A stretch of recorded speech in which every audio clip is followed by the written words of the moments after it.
Mesdames et messieurs, bonjour. À la une de ce journal, le gouvernement rassure le corps diplomatique accrédité au Burkina de la tenue prochaine des élections présidentielles et législatives. Au ministère des Affaires étrangères ce matin, ils étaient 3 ministres venus traduire la reconnaissance du peuple burkinabé aux diplomates pour leur soutien lors du récent putsch manqué. En image, dans cette édition, vous verrez l'arrivée de certains pèlerins à l'aéroport international de Ouagadougou. 500 environ. Ils ont été accueillis par une délégation gouvernementale venue s'incliner une fois de plus sur la mémoire des victimes du Hajj 2015. Hier, 15 octobre, date anniversaire de l'assassinat du capitaine Thomas Sankara. Pas encore de dénouement pour ce dossier délicat 28 ans après une situation que déplore Prit Lanaya au cours d'une conférence de presse animée hier par Mamadou Kabri et ses camarades. Le Parti républicain pour l'indépendance totale estime que tenir les prochaines élections sans faire la lumière sur l'affaire Thomas Sankara et le putsch manqué du 16 septembre dernier laisse planer un climat d'instabilité. Mokhtar Ouedraogo et Aimé Solange Digma. À l'entame de ce premier face-à-face avec la presse, après le coup d'État du RSP, en ce jour anniversaire de l'assassinat du capitaine Thomas Sankara, le Parti républicain pour l'indépendance totale, Prit Lanaya, a rendu hommage aux victimes du coup d'État du 15 octobre 1987 et à celles du 16 septembre 2015.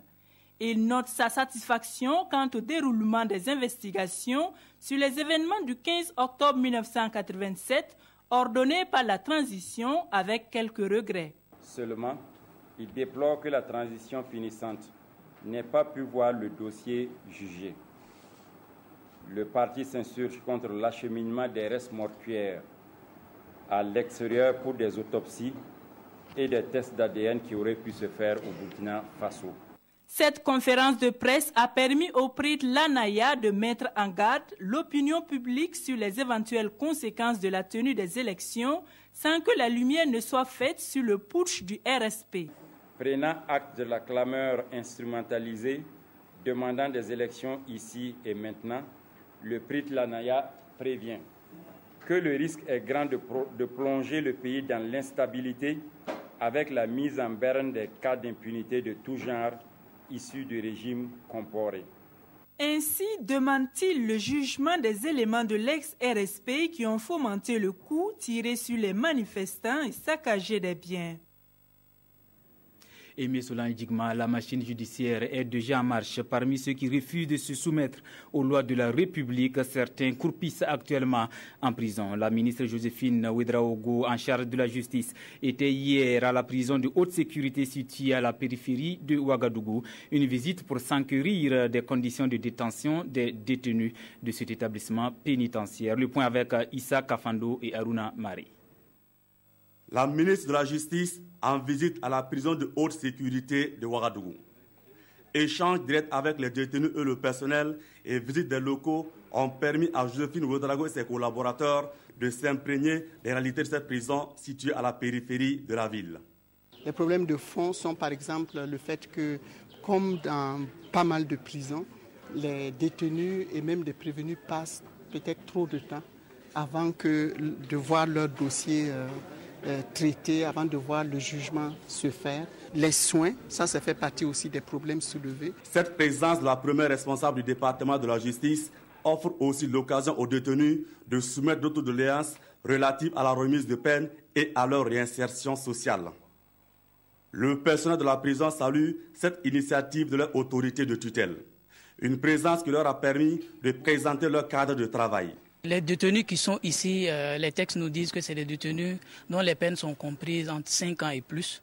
Mais en la faveur de l'insurrection populaire des 30 et 31 octobre 2014, nous avons reçu des détenus de la MACO parce qu'il fallait désengorger puisque à un certain moment, il y avait des difficultés avec les détenus qu'on avait là-bas puisqu'il y a eu une mutinerie. Donc nous avons reçu des détenus qui avaient des peines de moins de 5 ans. Séance tenante, la ministre promet peser de tout son poids pour satisfaire les besoins les plus urgents comme le manque de médicaments. Je vous l'annonçais en titre au ministère des Affaires étrangères. L'on rassure le corps diplomatique accrédité au Burkina de la tenue prochaine des élections présidentielles et législatives.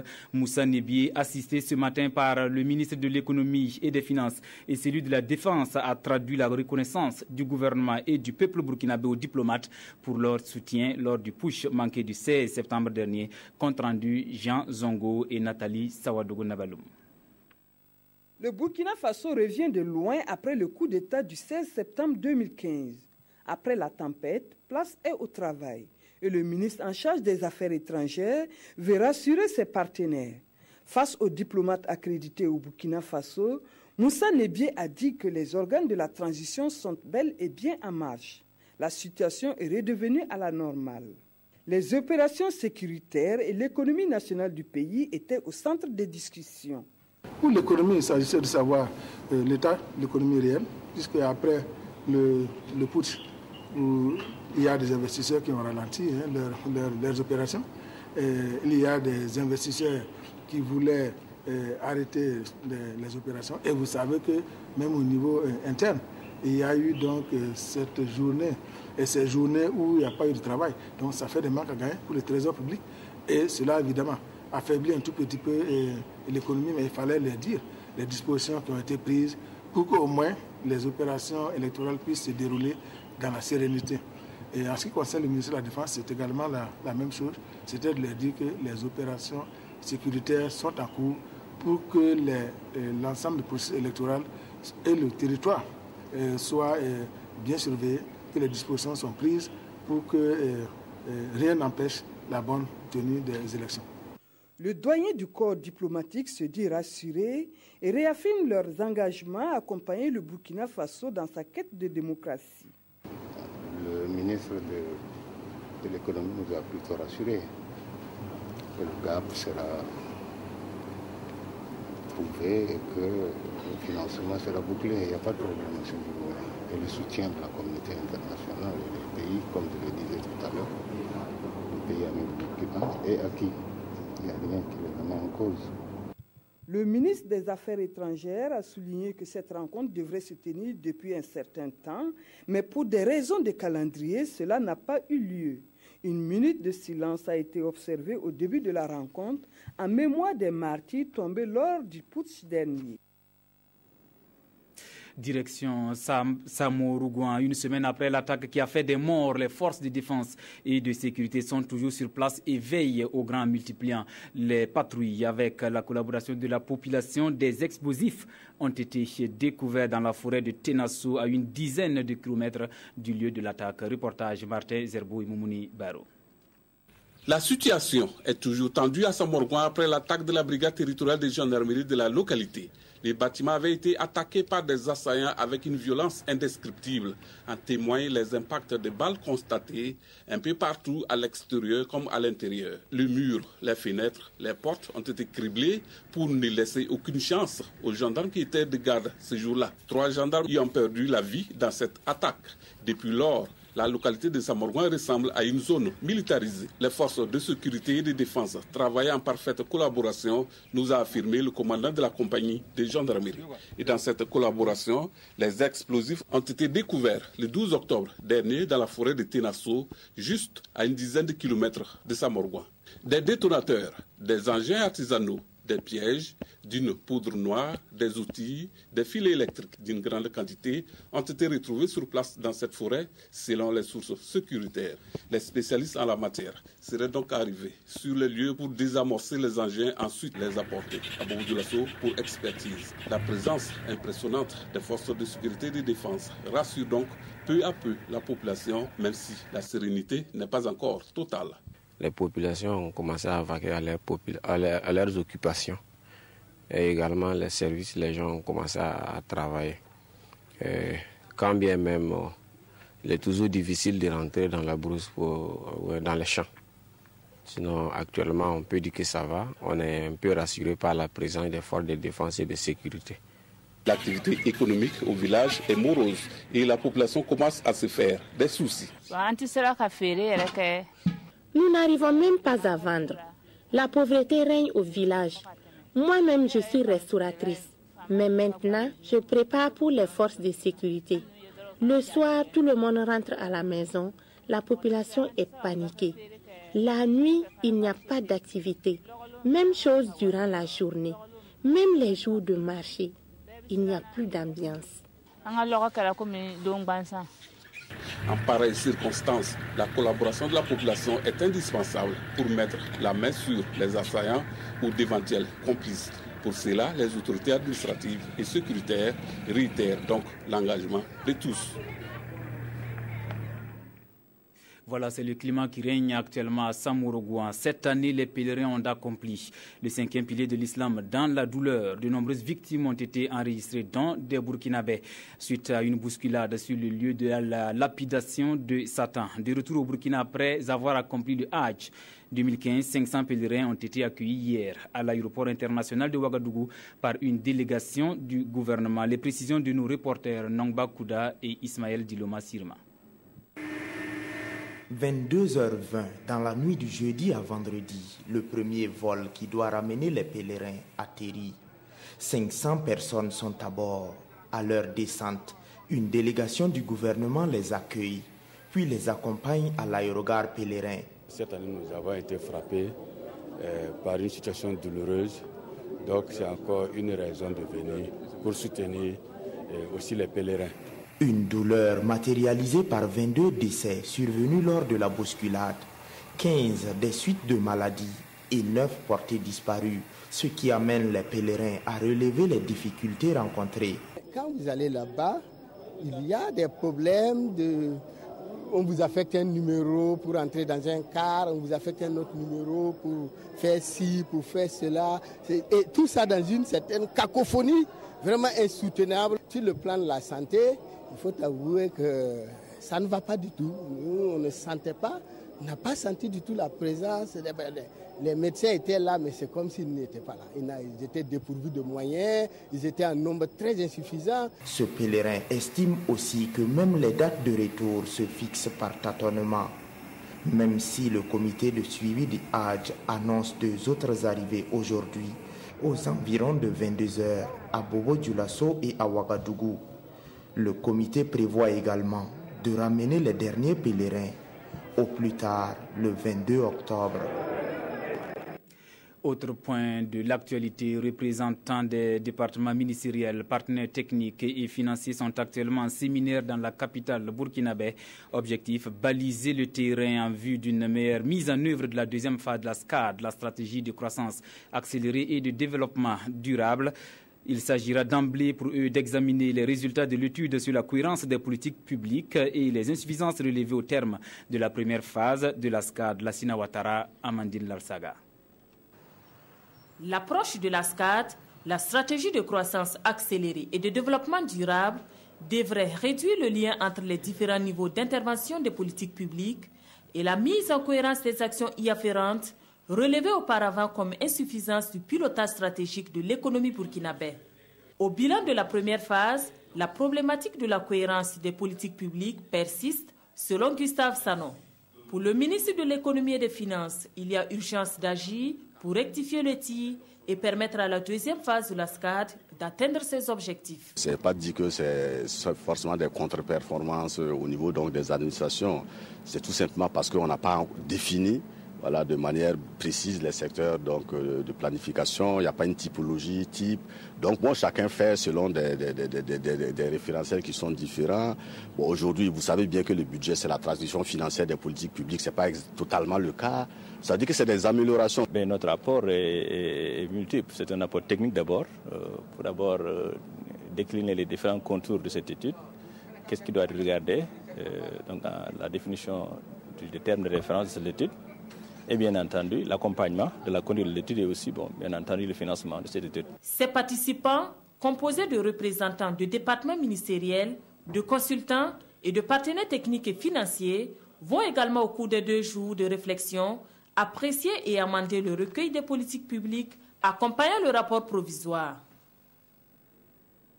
Et puis des enseignants-chercheurs à Koudougou pour une formation sur la recherche d'informations scientifiques par le biais de la toile. Une initiative de l'Institut de formation ouverte à distance de l'Université de Ouagadougou pour permettre aux participants de maîtriser les outils de recherche sur Internet. Saratou Sissé, Adama Koulibaly.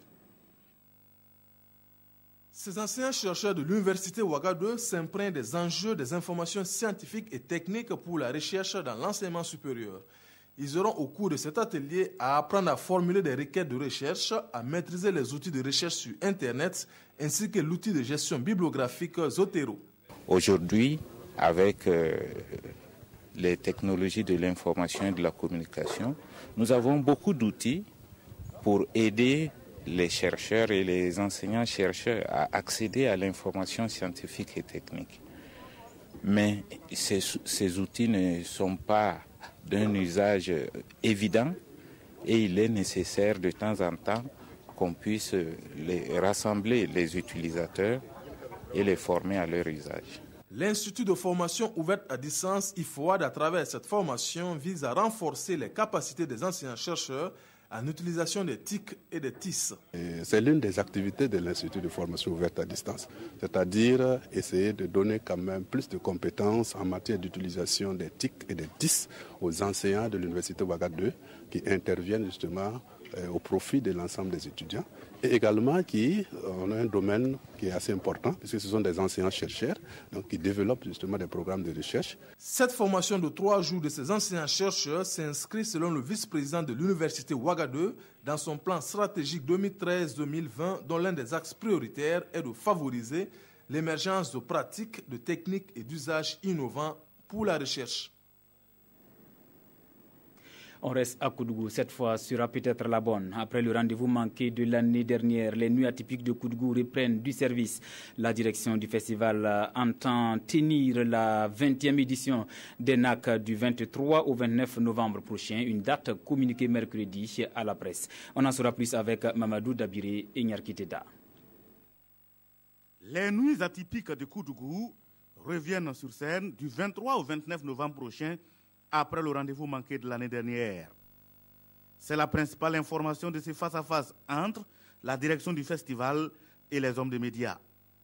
20e du genre, les NAC 2015 offriront des moments inoubliables selon les organisateurs. La particularité, c'est cette maturité des nuits atypiques de Koudougou. Ça signifie que beaucoup vont s'impliquer au NAC, pas comme par le passé, mais ça sera une première où tous les parties prenantes seront là, c'est-à-dire que la population sera plus mobilisée que par le passé. Cette édition qui se veut toute particulière fait la part belle aux jeunes avec pour thème culture et jeunesse. Nous, on commence à avoir tout derrière nous. Il faut penser que les jeunes ont tout devant eux et nous devrons leur donner la place. Et je me dis que la culture, sans les jeunes, on a raté. Et si les jeunes sont avec nous, nous pouvons partir tranquillement et la relève est bien assurée. Des concerts live, des rencontres thématiques, une rue marchande, des espaces d'initiation aux arts pour les enfants, une foire des communautés et des animations populaires tiendront en haleine les festivaliers. 30 artistes du Burkina Faso, de la sous-région ouest africaine et des Pays-Bas seront de la partie, ont dit les organisateurs qui ont pour parrain cette année à Salfo du groupe musical Magic System. Revue de presse à présent. Qu'est-ce qui fait la une de vos quotidiens? Réponse avec Sibidi Lankwande. Les élections présidentielles et législatives ont été fixées au 29 novembre. Un choix qui satisfait de nombreux Burkinabés qui ont envie de sortir au plus vite de la transition. Pour le journal Le Quotidien, qui a donné la parole aux citoyens de quelques villes de l'intérieur, tous s'accordent à dire que c'est une date raisonnable. Raisonnable, oui, même si cette date a été obtenue à l'arraché, tant les tractations entre les différents protagonistes ont été difficiles, nous informe Le Pays. Au regard des péripéties vécues par la nation récemment, entre les autorités de la transition et les partis signataires de la charte, trouver une date consensuelle n'a pas été facile. Entre le besoin de sécuriser l'après-putsch et les incursions djihadistes, on comprend aisément que le président Kafando et son équipe aient voulu se hâter lentement pour organiser le scrutin, écrit Le Pays. Qu'à cela ne tienne, la date ayant été trouvée, il faut mettre les petits plats dans les grands pour la respecter. Pour le journal Le Soir, la date du 29 est aussi attendue qu'elle suscite beaucoup d'intérêt. Seulement, il faudrait attendre de voir les élections se tenir avant de crier victoire. Car les menaces, il y en a toujours. La tenue des élections demeure soumise à beaucoup d'incertitudes, poursuit Le Soir, surtout avec des menaces tant intérieures qu'extérieures. Quoi qu'il en soit, le Burkina doit demeurer un exemple à suivre pour les citoyens des autres pays africains, selon notre temps. Le pays se doit de réussir ses élections et pour ce faire, l'intérêt supérieur de la nation doit primer sur les intérêts égoïstes des individus. Et pour cela, les Burkinabés doivent rester unis comme ils l'ont été face au putsch. C'était l'actualité de la mi-journée sur votre télévision. Merci de l'avoir suivi.